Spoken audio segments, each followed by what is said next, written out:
Let's go ahead and walk through setting up a content feed content API. Here we are on your Page Builder homepage, and I'm headed right over here to the gear. Click on that, come down here, Content Sources. Here we are in your Content Sources homepage. Anytime you need to change or update an API call, this is where you're going to go ahead and do that. You probably won't have any content sources set up to start with, so the Add New Config button will be right up top for you. We'll go ahead and click on that and be prompted with these three options to fill in. Service ID. This is going to need to be unique to this particular content source. This is how you're going to identify and call on this particular content source. You might want to use something that indicates to you what kind of information is coming back from this API call. Usually we, as you can see right here, we'll do something along these lines. We'll do the client that we're talking about, the version we're using, and content feed. In that form, I will go ahead and write staging content feed.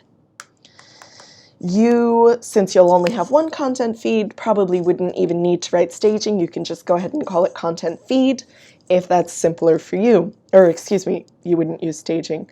But your organization name, content feed, or simply content feed. Content type is how Page Builder knows how this particular source of content is going to interact with the feature that you're trying to use.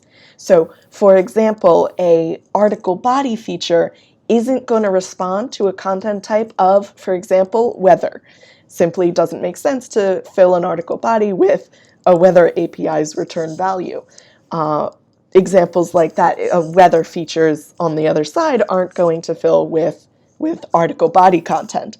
So you'll need to use the content type that matches the type of content coming back from this API. So in this case, it will be content feed. Content API is another content type. We'll walk through a few more of those in this process. Pattern. Most of pattern you're going to get from us, from the backend team here at ARC. I've gone ahead and borrowed a pattern from another site. Most of this at the beginning will come from, as I said, our backend team, and your API key will also come from those folks. So if you're not sure what the beginning of your pattern should look like or what your API key is, let us know about that. We'd be happy to get it for you. This second half here reflects the particular variables that this content source has. So each one of these in the curly braces will appear on Page Builder anytime you try and use this content source as a field for you to fill in.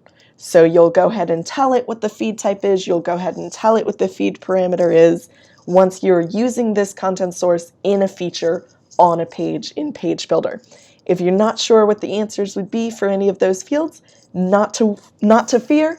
We'll go ahead and walk you through that as well when the time comes. So stay posted and go ahead and create your content feed content source.